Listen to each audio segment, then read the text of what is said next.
Hello everyone, welcome back to Saksham family. इस video में बात करेंगे हम सक्षम प्रैक्टिस सेट 945 को। शुरुआत करते हैं पहले क्वेश्चन के साथ।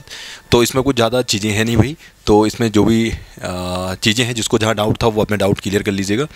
बाकी जो है कंप्यूटर के लिए जो हमारी 15 डेज़ 15 सीरीज़ चल रही है उसे ज़रूर फॉलो कर लेना भाई। जो लोग फॉलो कर रहे हैं वेल एंड डन है, जो नहीं कर रहे हैं भैया वो रहने देना आप, क्योंकि टाइम काफ़ी हो चुका है। खैर, प्रोग्रामिंग भाषा में किसका उपयोग करते हुए नामों में एक सेट को अन्य सेटों से अलग रखा जाता है। तो यार इसमें आपको ना डायरेक्टली पता होना चाहिए कि हम इसमें क्या बोलते हैं। आइडेंटिफायर्स बोला जाता है। क्या बोला जाता है इसको आइडेंटिफायर बोला जाता है। यार देखो, अगर आपको किसी को कन्फ्यूजन भी थी ना इसमें, तो यार इतना तो होना चाहिए था ना। आइडेंटिफाई करने का मतलब क्या होता है? आइडेंटिफाई करना मतलब किसी चीज़ को पता लगाना कि ये एक्चुअल में चीज़ क्या है।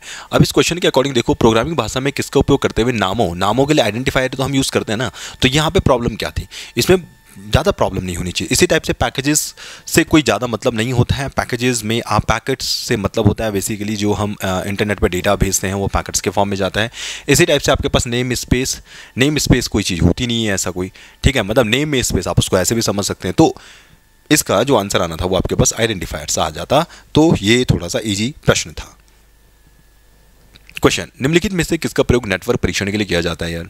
तो यहाँ पे याद रखिएगा, इसे हम किसके लिए करते हैं? इसको पिंग बोलते हैं इसको। अच्छा क्वेश्चन है, ये इंपॉर्टेंट क्वेश्चन है। आपको डायरेक्टली इनके नाम पता होना चाहिए। तो पिंग के थ्रू क्या होता है कि आपके पास जो डेटा है वो कितने मिली सेकेंड में बेसिकली आप तक पहुंच पा रहा है। कैसे आप चेक कर पाओगे? इस पिंग की मदद से आप इसको चेक कर पाते हैं। बाकी इसमें और चीज़ें क्या है? NS कुछ होता नहीं है, लोकेट कुछ होता नहीं है, डोमेन नेम आपने एक्सटेंशन जरूर सुना होगा, जैसे .com .education आपके पास MIL मिलिट्री बेसिस जो होता है तो वो वहाँ पर यूज़ किया जाता है। तो इसको पिंग बोला जाता है, ठीक। तो इसको याद रखिएगा, इसमें भी कुछ ज़्यादा है नहीं चीज़ें। नेक्स्ट क्वेश्चन था आपके पास 88, निम्न में से कौन सा एक एंटीवायरस सॉफ्टवेयर नहीं है? एंटीवायरस सॉफ्टवेयर क्या होते हैं? पहली बात आपको ये पता होना चाहिए। जो एंटीवायरस सॉफ्टवेयर होते हैं, एक तो आप इसके बारे में याद रखिएगा यार, ये आपके पास कैसे सॉफ्टवेयर होते हैं? यूटिलिटी सॉफ्टवेयर होते हैं, ठीक है ना। ये कैसे होते हैं? आपके पास यूटिलिटी सॉफ्टवेयर के अंतर्गत ये आते हैं। दूसरा यहाँ पे आपको याद रखना है, जैसे नॉर्टन हो गया, मैकाफे हो गया, ये आपके पास सभी के सभी क्या है? एंटीवायरस हैं। जो कोबल है, ये कोबल आपके पास क्या हो जाती है? ये आपके पास एक प्रोग्रामिंग लैंग्वेज है। कहाँ पे इसको बिजनेस पर्पज़ के लिए हम यूज़ करते हैं, इसलिए इसकी जो फुल फॉर्म होती है वो आपके पास क्या होती है? कॉमन ओरिएंटेड बिजनेस लैंग्वेज, हम इसकी जो है फुल फॉर्म हम इसे कहते हैं, ठीक। इसके अलावा आपने बहुत सारी चीज़ें पढ़ी होंगी, जिसमें आपने फॉर्ट्रेन के बारे में पढ़ा है, फॉर्ट्रेन हो गया। इसके अलावा आपने लोगों के बारे में ज़रूर पढ़ा होगा। इसके अलावा आपने प्रोलॉग के बारे में ज़रूर पढ़ा होगा। इसके अलावा आपने यार यहाँ पे एक और आता बेसिक, ये कुछ इंपॉर्टेंट है जो आपको पता होनी चाहिए, ठीक है। तो बेसिक आपके पास जो बच्चों को सिखाने के लिए होती है प्रोग्रामिंग भाषा, लोगो होती है आपके पास रेखा चित्र के माध्यम से सिखाने वाली भाषा। जो फॉर्ट्रेन होती है इसको फॉर्मूला ट्रांसलेशन बोला जाता है, और ये आपके पास होती है गणितीय चीज़ों को निरूपित करने के लिए, ठीक। तो इसको भी याद रख सकते हैं आप लोग। तो इस तरीके से जो है आपके पास कुछ चीज़ें हैं, ये प्रोग्रामिंग लैंग्वेज से संबंधित हैं। और ये इंपॉर्टेंट है भैया, यूटिलिटी प्रोग्राम क्या होता है, या यूटिलिटी सॉफ्टवेयर क्या होते हैं। फिर एंटीवायरस वाले जो भी आएंगे वो यूटिलिटी सॉफ्टवेयर के अंतर्गत आ जाते हैं। कैस्परस्काई, मैके, नॉर्टन। इसके अलावा यार आप याद रखिएगा, यहाँ पे एक आवास्ट भी आता है कभी कभार, ठीक, आवास्ट। और एक आपके पास विंडो डिफाइंडर, ठीक, डिफाइन करेगा उस चीज़ को, ठीक है। तो ये 2-4 नाम आपको पता होनी चाहिए। तो बढ़ते हैं आगे नेक्स्ट क्वेश्चन की तरफ। क्वेश्चन क्या बोलता है? क्वेश्चन कह रहा है, निम्नलिखित में से कौन सा यार आउटपुट समूह को दर्शाता है? आपको बताना यार कौन है आउटपुट। तो आप देख पाएंगे प्लॉटर स्पीकर भी आउटपुट है, सीधी सी बात है। हेडफोन मॉनिटर आउटपुट है। CRT LED ये आपके पास क्या है? ये मॉनिटर है, ये स्क्रीन है। ये क्या है आपके पास? ये स्क्रीन है। और आप सभी लोग जानते हैं यार, जो स्क्रीन होती है हमारे पास वो भी किस में आती है? आपके पास आउटपुट में आ जाती है। तो अभी के लिए सारे के सारे यहाँ पे आपके पास आंसर हो जाते हैं। इसके अलावा यार प्लॉटर हमारे पास आ ही रखा है, स्पीकर आ रखा है, हेडफोन मॉनिटर, ये सारे के सारे आ जाएंगे। इसके अलावा कभी अगर आपके पास आ गया प्रोजेक्टर, तो प्रोजेक्टर भी आपको ध्यान रखना है, ये भी आपके पास क्या होता है? ये भी आपके पास आउटपुट में ही आपके पास आ जाएगा। ध्यान रखने वाली बात ये है, अगर आपके पास आ गया डिजिटल कैमरा, तो ऑब्वियसली बात है डिजिटल कैमरा आपके पास क्या होगा? ये आपके पास इनपुट होने वाला है। इसके अलावा आपके पास अगर कभी सिंपल सी बात है, हम ऑप्टिकल डिवाइसेस के बारे में जब बात करते हैं, OCR के बारे में, OMR के बारे में, हम बात करते हैं MICR के बारे में, तो ये सभी के सभी आपके पास क्या है? ये इनपुट डिवाइसेस के अंदर आपके पास आ जाता है। इसी टाइप से आपके पास जॉयस्टिक होता है, आपके पास माउस है ना, ये तो खैर आता होगा, कीबोर्ड, ये सभी के सभी आपके पास किस में आ जाते हैं? आपके पास इनपुट डिवाइस में आ जाते हैं। इसके अलावा आपके पास साउंड कार्ड हो जाता है, ये आपके पास किस में आ जाएंगे? सभी के सभी आपके पास भैया ये इनपुट डिवाइसेस के अंदर आपके पास आ जाते हैं, ठीक है ना। तो उम्मीद करता हूँ आपको ये बात समझ में आ रही होगी। तो इस टाइप से जो है आप इन सारी चीज़ों को ध्यान रखिएगा। चलिए नेक्स्ट क्वेश्चन की तरफ बढ़ते हैं। विश्व का प्रथम कंप्यूटर नेटवर्क किसे माना जाता है? तो इसको यह माना जाता है अपर्णेट को। ठीक है, तो ये अपर्णेट था, यूएसए ने डिज़ाइन किया था इसको। सबसे पहला आपका नेटवर्क इसी को माना जाता है। 1969 में जो है यूएसए ने जो है इसको डिज़ाइन किया था रक्षा अनुसंधान वगैरह के लिए। ठीक, बाकी यार इसके अलावा जो वर्ल्ड वाइड वेब है ये क्या है आपके पास? ये एक जाल है। ये क्या है आपके पास? ये इंटरनेट का आपके पास एक जाल हो जाता है, इंटरनेट का जाल है। इसकी मदद से क्या करते हैं आप इन्फॉर्मेशन ले सकते हैं, या किसी भी इन्फॉर्मेशन को भेजना लेके जाने का जो काम होता है वो आपके पास क्या होता है? www का ही आपके पास होता है। जैसे फॉर एग्जांपल, जैसे आप इंटरनेट पर किसी भी चीज़ को सर्च करते हैं तो आप तक कोई चीज़ पहुंच पाती है, तो कैसे पहुंचती है? वो www की मदद से ही पहुंच पाती है। जैसे सिंपल मकड़ी का जाल होता है ना, मकड़ी के जाल से आप एक जगह से दूसरी जगह जा सकती है मकड़ी। इसी टाइप से जो इन्फॉर्मेशन होती है इंटरनेट में वो इसी की मदद से आप तक पहुंचती है। तो उसको www. इस टाइप से आपके www बोला जाता है। तो आपने हर एक वेबसाइट के सामने देखा होगा www.http.google.com इस टाइप से। तो ये वर्ल्ड वाइड आपके पास क्या है, ये इस टाइप से जो है वर्क करता है। चलिए आगे बढ़ते हैं, कुछ आगे बढ़ेंगे यार। हमारे पास कुछ है रीजनिंग के क्वेश्चन, तो आप चाहो उसको लॉन्ग कट से करिए, चाहो तो आप शॉर्ट कट से करिए। जैसे आपके पास 8 4 1 है, तो मैं इसको थोड़ा सा लिखने की कोशिश करता हूँ। मान लो अगर आपके पास क्या है, मैंने कहा चलिए मान लेता हूँ, देखो 25 पैसा लिखा मैंने यहाँ पे 25 पैसे। ध्यान रखना यहाँ पे मैंने लिखा 50 पैसे, यहाँ पे मैंने लिखा 1 पैसे। अब इसका रेशियो क्या है? ये 8 रेशियो में है। 8 रेशियो, 4 रेशियो और 1 रेशियो। थोड़ी देर के लिए आप ये मान के चल सकते हो कि मान लो कि मुझे नहीं पता है ना वहाँ पे 50 पैसे के कितने सिक्के, क्या पता है? नहीं पता है। क्या मुझे पता है 25 पैसे के कितने सिक्के? नहीं पता है। अब देखो अगर आपको थोड़ी बहुत मैथ्स आती है तो तब आपको ये चीज़ें समझ में आएगी। सबसे पहले क्या करना है आपको, बस आप ये मान लो कि मान लो यार मेरे पास ना 8 जो एक्चुअल में जो सिक्के हैं वो 25 पैसे के, मान लो वो 8 ही हैं। कितने बोला मैंने? 8 ही हैं। अब सोचो अगर 25 पैसे के 8 सिक्के होंगे तो कितने रुपए बनेंगे? हो तो जाहिर सी बात है 2 रुपये बनेंगे ना यार। देखो ना 25 पैसा, 25 पैसे, 25 पैसे और 25 पैसे, जब ये 4 25 पैसे मिलेंगे तो तब जाके आपको 1 रुपये मिलेगा कि नहीं मिलेगा? मिलेंगे ना। तो ऐसे अगर 8 अगर 25 पैसे हो गए तो ऑब्वियस सी बात है 2 रुपये होंगे। ये बात तो क्लियर हो रही है। इसी टाइप से आपको ये भी ध्यान रखना है कि अगर मान लो कि 50 पैसे के अगर आपके पास 4 सिक्के होंगे तो कितने रुपए होंगे? वो 2 होंगे। सीधी सी बात है, क्योंकि भैया ऐसे होगा ना यार ये, क्योंकि देखो 50 पैसे और 50 पैसे, जब 2 50 पैसे होते हैं तो उससे 1 रुपया बनता है। तो जब आपके पास 4 50 पैसे होंगे तो 2 रुपया बनेगा। सीधी सी बात है। और यहाँ पे बोला इसने 1 पैसा, नहीं सॉरी 1 रुपये, तो ये रुपये है, ये पैसा है। तो 1 रुपये का कितना होगा? 1 ही रुपये होगा। मैंने इसको 1 ही में कन्वर्ट कर दिया, तो मैंने इसको ऐड कर रहा हूँ 2 + 2 + 1, 2 और 2 4 और 5, यानी यहाँ पे 5 रुपये हो गए। टोटल कितने हो गए? 5 रुपये। तो यहाँ पे एक्चुअल में जब मैंने माना कि मान लो अगर 8 और जो दिया है बस वही हो तो मेरे पास है 5 रुपये। लेकिन क्वेश्चन के अकॉर्डिंग इसने बोला था कि यार हमारे पास टोटल कितने पैसे? बोला 30 रुपये हैं। तो इसका मतलब मैं कहूँगा जो ये 5 रुपये है ना यार, वो 30 रुपये के इक्वल हो जाता है। ठीक है, हमारे यहाँ पे 5 रुपये 30 रुपये के इक्वल है। इसका मतलब इसके अकॉर्डिंग यहाँ पे जो हमारा 1 रुपया है वो आपके पास किसके इक्वल हो गया? 6 रुपीज़ के इक्वल हो गया। किसके इक्वल हो गया? ये हो गया आपके पास 6 रुपीज़ के इक्वल। बस अब काम आपको ये करना है कि भैया जब मुझे पता है वो 1 रुपये 6 रुपीज़ के इक्वल है, मुझे बताना है 50 पैसे के कितने सिक्के होंगे। तो ये जो 4 वाला ना इसके साथ मल्टीप्लाई 6 कर दो, बस सिंपल सी बात है। तो इसको मल्टीप्लाई 6 कर दोगे तो आपके पास 24 आ जाएगा। तो इसका मतलब ऑप्शन डी जो है आपके पास आंसर आ जाता है। अगर आपसे पूछता कि भैया बताओ 25 पैसे के कितने होंगे, तो 8 6 48, 48 पैसे करते तो आंसर आपके पास आ जाता है। ठीक है ना। तो इस टाइप से जो है इन सवालों को सॉल्व किया जाता है। बाकी इसके अलावा और भी मेथड होते हैं, रुपए में कन्वर्ट कर लो या सारे पैसों में ही कन्वर्ट कर लो आप एक बार। जैसे 8, जैसे ये है ना 30 रुपये, 30 रुपये को पहले पैसों में बना दो कि 30 रुपये में कितने पैसे होंगे, जैसे 3000 होंगे। और ये ऊपर वाले जैसे 1 रुपये, इसको भी पैसे में बनाओ तो उससे भी आंसर आ जाएगा। चलिए खैर, क्वेश्चन नंबर 92। क्वेश्चन क्या बोल रहे हैं? राहुल ऋचा से लंबा है, तो इसको बना दो। जैसे ये तो बहुत सिंपल है ना, इसको ऐसे बनाओ। राहुल आपके पास हो गया, किससे बड़ा है? लंबा है ऋचा से, तो हमने ऋचा को ऐसे बना दिया। राहुल ऋचा से हो गया आपके पास लंबा, पहली बात। परंतु मीता से छोटा नहीं है। मीता से छोटा का मतलब मीता से छोटा नहीं है, इसका मतलब मीता राहुल से छोटी होगी। सीधी सी बात है। तो मीता को मैं यहाँ बना देता हूँ। ठीक है, मतलब कहीं भी हो सकती है। अब ऋचा से भी छोटी हो सकती है, बट यह है कि राहुल बड़ा ही होगा। दूसरा इसने क्या बोला, जो राहुल है, ओके, मीता और मुकेश एक समान लंबाई के हैं, तो मीता और मुकेश को एक साथ बना दो। ठीक है, अभी इनका रोल वैसे भी आएगा नहीं। ये मीता और मुकेश एक समान लंबाई के हो गए, और राहुल जो है राजू से छोटा है। तो क्या हो गया? राहुल बोला राजू से छोटा, इसका मतलब राजू आपका ऊपर आ जाएगा। आपको बताना था दूसरा सबसे लंबा कौन है, तो दूसरा सबसे लंबा आपके पास राहुल आ गया। तो ऑप्शन बी जो है आपके पास आंसर इसमें बन जाएगा करेक्ट। चलिए साहब आगे बढ़ते हैं 93 क्वेश्चन की तरफ। क्वेश्चन क्या बोलता है, यदि मई की पहली तारीख मंगलवार है तो जून की पहली तारीख कौन सी होगी, इसमें क्या करना है।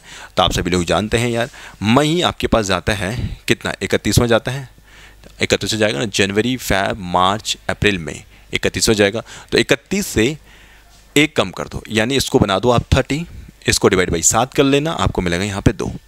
ठीक है, तो आपके मई हो गया। हमें जून की पहली तारीख जाना है, तो जून की केवल एक तारीख इसमें जोड़ेगी, यानी टोटल आएगा यहाँ पे 3। बहुत सिंपल बात हो गई। अब देखो, यदि मई की पहली तारीख मंगलवार थी तो मंगलवार में 3 दिन बस आपको आगे आना पड़ेगा। तो बुध, बृहस्पति और शुक्र, यानी आपके पास जो है ऑप्शन 20 का राइट आंसर हो जाएगा। ठीक है भाई, बात समझ में आ रही है। तो ये क्वेश्चन मैंने जो है आपको करवाए भी हैं, इसमें यार समस्या होनी नहीं चाहिए थी इस वाले प्रैक्टिस सेट में। चलिए 94 की तरफ बढ़ते हैं। एक काम करना यार, इसमें आप ना ये 0 हटा देना, ठीक है, क्योंकि 0 लगाओगे तो फिर ये लॉजिक ठीक नहीं बनेगा। इसमें काम ये करना है कि देखो, जैसे आपने ये 2 लिखा तो 2 को लिखना है आपको 1 क्यूब प्लस 1, एक लॉजिक। दूसरा 9 को हम लिखेंगे 2 क्यूब प्लस 1, 28 को लिखेंगे हम 3 क्यूब प्लस 1, 65 को हम क्या लिखेंगे 4 क्यूब प्लस 1। इसके आगे अगर आप जाओगे तो आपको मिलेगा 5 क्यूब प्लस 1, और इसका मतलब आपके पास आंसर बनेगा यहाँ पे 126। ठीक, और अगर मान लो, क्योंकि ये क्वेश्चन में 0 नहीं था, अगर आप 0 लेके चलेंगे तो फिर आंसर आपका कुछ और बनेगा भाई। ठीक है ना, तब 0 नहीं बनेगा। क्यों? क्योंकि ये लॉजिक आप यहाँ पे अप्लाई नहीं कर सकते, आपको यहाँ अप्लाई करना पड़ेगा 0 क्यूब प्लस 1, फिर आपको यहाँ पे मिलेगा 0। तो ये वाला लॉजिक फिर ऐसा नहीं चलेगा। तो अभी के लिए इस 0 को हटा दीजिएगा। बाकी अगर 0 लगाओगे तो फिर इसमें दूसरा लॉजिक लगाना पड़ेगा, तो फिर आपको 125 मिलेगा। मैं आपसे क्वेश्चन चेंज नहीं करवा रहा हूँ, क्योंकि शायद आपके पास क्वेश्चन कुछ ऐसे ही था, इसलिए मैं उसको चेंज नहीं करवा रहा हूँ। लेकिन ध्यान रखना, इसमें 0 आपके पास इस टाइप से नहीं आएगा। चलो 95 देखो, 95 में क्या था आपके पास, सब्जियां, भोजन और गोभी के लिए सही वेन नारिक बताना। यार देखो, ये बहुत सिंपल सी बात है। सिंपल सी बात क्या है इसमें, देखो ये जो सबसे देखो आपके पास जो गोभी हो गया भोजन, देखो सब्जियां और गोभी भोजन होते हैं, तो ये बाहर वाला भोजन वाला आ गया। ठीक, या आप इसको ऐसे भी समझ सकते हैं, जो आपके पास गोभी होगी तो गोभी वाला सबसे अंदर है। ठीक, सारी की सारी गोभियाँ सब्जी होती हैं, इसलिए सब्जी आपके पास बाहर आ गया। और उसके बाद सब्जी और गोभी भोजन है, तो ये हमारा बाहर वाला वेन डायग्राम आ गया, इसलिए सी जो है इसमें आंसर आपके पास आ जाता है। चलिए 96 की तरफ बढ़ते हैं। क्वेश्चन क्या बोल रहा है, अंग्रेजी वर्णमाला में दाएं से 21वें अक्षर और बाएं से 16वें अक्षर के बीच कौन सा अक्षर आएगा। ठीक है, अब इसके लिए क्या करना है यार, इसके लिए आप चाहो तो ABCD लिख लो। चलो मैं ABCD लिख ही देता हूँ। तो कैसे लिखना है इसमें ABCD, देखो यहाँ पे A, इसको पूरा लिखना पड़ेगा आपको। ठीक है, अगर आपको याद है तो वेल एंड डन है, अगर याद नहीं है तो फिर भाई आपको इसी टाइप से लिखना पड़ेगा। मैं आपको समझाने के लिए एक बार बता देता हूँ, ताकि जो है आपको दिक्कत ना हो। ठीक, चलो फिर हम इसमें क्या करेंगे, दाएं और बाएं से हम बस इसको चेक कर लेंगे और बात हमारी यहाँ पे कंप्लीट हो जाती है। इसने क्या बोला, अंग्रेजी वर्णमाला में दाएं से 21वां अक्षर। देखो दाएं का मतलब हो गया जेड की तरफ से। ठीक है, क्योंकि ये ABCD से लेकर M, ये जेड उस तरफ लेके जाते हैं, फिर हम इसको ऐसे काउंट करते हैं। ध्यान देने वाली बात है, यहाँ से काउंट करोगे तो 13वां होगा, 14, 15, 16, 17, 18, 19, 20, 21। तो यहाँ पे आएगा आपके पास 21वां नंबर। ठीक है, और बाएं से बोला उसमें 16वां नंबर, बाएं से 16वां कौन सा आएगा, देखो 13 यहाँ तक होता है, 14, 15, 16, मतलब 16वां, सीधी सी बात आपको P मिलेगा। बात क्लियर हो रही है। अब इनके बीच में देखो कौन सा अक्षर आएगा इनके बीच में। तो देखो यहाँ पे F से लेकर के 1 2 3 4 5 एंड आपके पास 1 2 3 4 5 5 और 5। ठीक है ना, तो मतलब ये 5 और फिर आपके पास 3, नहीं ज़्यादा हो रहे ना, ये 6 ले लो, लेकिन ये फिर ऐसे नहीं आएगा। 13 हो गया, 14, 15, 16, बाएं से 16 बताना था आपको, तो आपके पास 21वां ही आ गया। हमें बताना है अक्षर के बीच में कौन सा अक्षर है ना, ये बताना मुझे। तो GHIJ और ओके ठीक है, तो एक काम करो, इसको ये ऐसे बनेगा भैया। देखो ये GHIJ के ये वाला, और फिर आपके पास ये वाला POM और इतना तक है ये आपके पास इस टाइप से। तो बीच में कौन सा अक्षर आएगा आपके पास, ये वाला, ये L आपके पास बीच में आ जाएगा। ठीक है, उम्मीद करता हूँ आपको बात समझ में आई होगी। देखो 5 इधर है, 5 इधर है, जो बीच का अक्षर है कौन सा बच गया, वो K वाला आ गया। ठीक, तो यहाँ पे आपके पास ऑप्शन B जो है आपके पास राइट आंसर हो जाता है। चलिए आगे बढ़ते हैं 97 क्वेश्चन की तरफ। इस क्वेश्चन में क्या है, आपको क्या बताना था, इस क्वेश्चन में आपको बताना है कि समूह का चयन करना है जो समान हो। देखो यहाँ पे समान क्या हो जाएगा, अगर आप एक चीज़ ध्यान देंगे, इसमें देखो पहला 8 वाला, उसके बाद देखिए 1 वाला, उसके बाद देखिए आप 4 वाला। यहाँ ध्यान देंगे आप, एक जैसे आपको नजर आएंगे, देखो 1 क्रॉस 2 क्रॉस, इसमें भी आपको यहाँ पे देखिए 1 क्रॉस 2 क्रॉस, और इसमें भी ध्यान दीजिएगा 1 और 2, एक ग्रुप आपके पास ये बना। दूसरा देखो 5 वाला, देखो 5 में क्या है आपके पास ये इस टाइप से क्या है 5 वाला, देखो यहाँ पे भी इस टाइप से क्या हुआ है, ठीक। और यहाँ पे आपके पास 9 वाला, 5 to 9 ये वाला।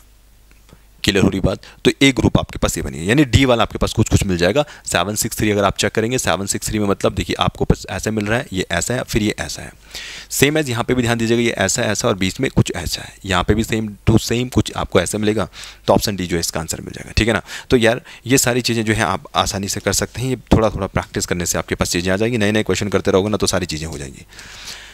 कुछ पुस्तकें एक पंक्ति में लगी हैं, दाईं ओर से 21वीं पुस्तक और बाईं ओर से 28वीं पुस्तक। अब इसको कैसे बनाना है इसको भी देख लो। सिंपल सी बात है यार, हमारे पास बोला गया है एक पंक्ति है तो इस पंक्ति को ऐसे बना दिया। इस पंक्ति में दाईं ओर से 21वीं पुस्तक और बाईं ओर से 28वीं पुस्तक। ओके, बाईं ओर से तो ये हमने बायां बना दिया ऐसा। मैंने कहा यार बाईं ओर से 28वीं पुस्तक, तो मान लो ये 28वीं है बाईं से, और आपके पास दाएं से 21वीं पुस्तक, तो मान लो यार दाएं से आपके पास हो गए 21वीं पुस्तक यहाँ पे कुछ ऐसे, ठीक। और इन दोनों पुस्तकों के बीच में 5 पुस्तक हैं, यहाँ पे आपके पास कितनी है 5 पुस्तकें हैं। क्लियर। और इसने बोला था कुल संख्या कितनी होगी भाई पुस्तकों की, तो ऑब्वियस सी बात है 28 ये हैं, 21 इधर से हैं और 5 इधर से, तो कितना हो जाएगा, इन सभी को आप ऐड कर लीजिए, 21 और 5 आपके पास 25 हो जाता है। और आपके पास कितना मिलेगा यहाँ पे, ये 5 और 1 6, 8 से 14, यानी आपको कितना मिलेगा यहाँ पे 54 आपके पास आंसर मिल जाएगा, ठीक। और बोला भी है यहाँ पे 42 से अधिक है, तो बस इसमें थोड़ा सा आपको ध्यान रखना था, ठीक है। इसमें समझ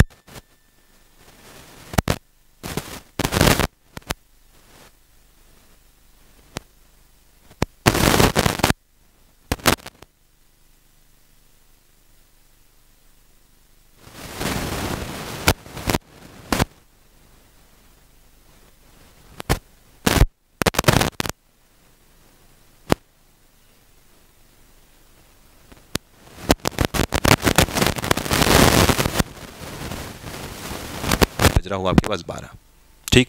लेकिन इसने क्या कहा कि उसकी जो मिनट वाली सुई है वो उत्तर पूर्व दिशा दिखा रही है। उत्तर पूर्व दिशा का मतलब एक्चुअल में ये ऐसा होना चाहिए था, लेकिन ये दिखा क्या रहा है, ये कुछ आपके उत्तर पूर्व दिशा कुछ ऐसे दिखा रही है। इसका मतलब आप ये समझिए कि यार आपके पास जो घड़ी की सुई पहले ऐसे होनी चाहिए थी, लेकिन ये ऐसे नहीं है। ये कैसे दिखा रहा है, ये आपको ऐसे नजर आ रही है इधर। इसका मतलब मैं ये कह सकता हूं कि यार ये 45 डिग्री आपका क्लॉकवाइज घूम गई, ठीक है ना। 45 डिग्री ये क्लॉकवाइज घूमी है। अब क्वेश्चन ने क्या बोला है, क्वेश्चन ने बोला है कि आपको बताना है कि 1:30 घंटे की सुई किस दिशा में होगी। अब सोचो ना यार, अगर मान लो कि मैं अगर इसमें 1:30 बनाऊं तो 1:30 कैसे बनेगा भैया, सीधी सी बात है, यहाँ पे 1 हो जाएगा, यहाँ पे आपके पास 2 हो जाएगा, यहाँ पे आपको 3 मिलेगा। 1:30 का मतलब आपके पास कहीं ना कहीं जो घंटे वाली सुई होगी कुछ ऐसे होगी, और जो मिनट वाली सुई होगी कुछ आपको ऐसे नजर आने वाली है, ठीक है। बात क्लियर हो रही है। मतलब आप थोड़ा ये भी समझ सकते हैं कि जो मिनट वाली सुई है अभी एक्चुअल इस केस के लिए वो मेरे पास कहीं यहाँ पे, ये कौन सी दिशा हो गई मेरे पास, ये आपके पास उत्तर पूर्व दिशा है, ठीक। लेकिन इसने क्या बोला है कि घंटे की सुई किस दिशा में होगी, तो सिंपल सी बात है, इसने ऑलरेडी बोला है कि ये 45 डिग्री क्या कर रही है, क्लॉकवाइज घूम रही है। तो ऑब्वियस सी बात है यार, जो एक्चुअल टाइम होगा वो नहीं दिखाएगा, वहाँ पे घंटे वाली सुई भी थोड़ी आगे घूम चुकी होगी, यानी जो हम 2 में देख रहे हैं वो आपके पास 3 में आ चुकी होगी। यानी एक्चुअल में जो ये घड़ी सुई होगी वो अब आपको दिखेगी इस दिशा में, यानी पूरब की दिशा में दिख रही होगी, यानी सी जो है आपके पास यहाँ पे राइट आंसर आ जाता है, ठीक है ना। घंटे वाली सुई के बारे में बात हो रही है, अगर मिनट वाली सुई के बारे में बात होगी तो ये तो फिर नीचे से कहीं और आगे जा चुकी होगी। चलिए साहब, आज का हम लास्ट क्वेश्चन देख लेते हैं। और इस क्वेश्चन में क्या है, जरा फटाफट से देख लो, इसमें आप इसमें कैसे बनाओगे, क्या बनाओगे। देखो सबसे पहले यार इसमें जो सिंगल वाले ना इनको चेक कर लेते हैं, ठीक है ना, फिर इसको हम अलग से बनाने की कोशिश करेंगे। सिंगल वाले कौन से, देखो यहाँ पे आपके एक ट्रायंगल आपको ये नजर आएगा, एक आपको ये नजर आएगा, यानी 2, यहाँ पे ध्यान देते रहिएगा, ठीक है। 3, एक आपको ये मिलेगा 4, ठीक। एक आपको ये मिलेगा यहाँ पे 5, एक आपको ये मिलेगा यहाँ पे 6, ठीक है ना। एक यहाँ पे आपको मिलेगा 7, आपको ये मिलने वाला है यहाँ पे 8, और आपको ये मिलेगा यहाँ पे 9, ठीक। तो मतलब मैं कह सकता हूँ यार सिंगल वाले यहाँ पे कितने हो गए ट्रायंगल, आपके पास 9 आ गए। Clear, okay. अब हम यहाँ पे 2-2 वाले देखते हैं कि 2-2 करके हमें कितने मिल रहे हैं। 2-2 कैसे काउंट होंगे, 2 आपको इस टाइप से काउंट होने वाले हैं। देखो जैसे ये हो गया, ये 2 मिला के 1 बन गया 1, इन 2 को मिला के 1 बन जाएगा 2, ओके। इसके बाद हम और कहीं चेक कर लेते हैं, जैसे एक ये वाला ये तो बनेगा नहीं, खैर यहाँ पे 2 बन रहे हैं, और कोई और है यहाँ पे, आप चेक कर लीजिएगा, यहाँ पे 1 2 एंड 3, ठीक है भैया। तो अभी फ़िलहाल के लिए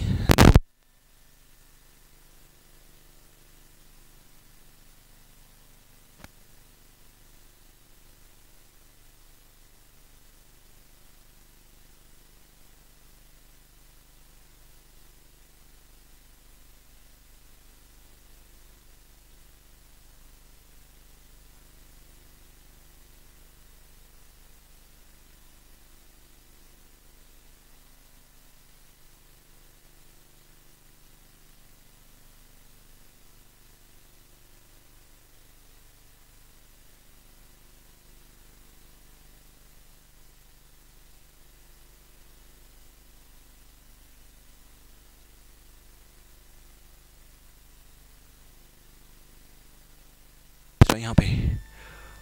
3 वाले ना, ठीक है 3 वाले आपको काउंट करवा रहा हूँ भाई मैं, 3 वाले। ओके 1 2 हो जाएगा, 3 हो जाएगा, ठीक है।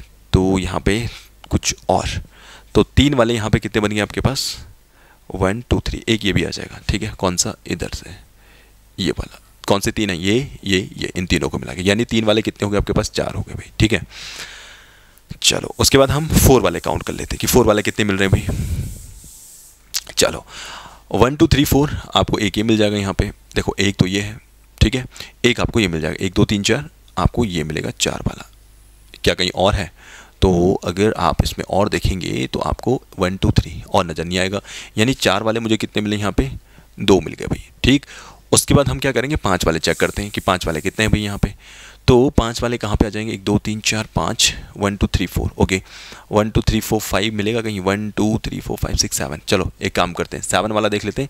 7 वाला आपको ये मिल जाएगा पूरा एक कंप्लीट, ठीक। तो यहाँ पे 1 2 3 4 5 6 7, ठीक है। 7 वाला एक मिल गया, कितने हो गए? 9 और 3 12 और 4 16 17 18 19, ठीक है। तो ये इतने ही मिलेंगे इसमें, तो आपको आंसर कितना मिलेगा इसमें? 19। तो मैंने आपको 19 के 19 काउंट करवा दिए, ठीक है। तो ऑप्शन ए इसका आंसर हो जाएगा भैया, ठीक है। तो थोड़ा सा ठीक है।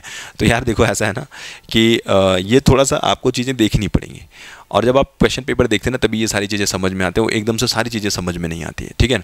तो उम्मीद करता हूँ यार आपको जो भी डाउट रहे होंगे इससे आपका डाउट क्लियर हो गया होगा, क्योंकि 2-4 दिन बाद आपका पेपर है तो ज़्यादा स्ट्रेस नहीं लेनी है, ठीक है। तो जितना आता उतना ठीक है। तो आज की इस वीडियो में इतना ही, मिलेंगे हम एक और नई सॉल्यूशन वीडियो के साथ।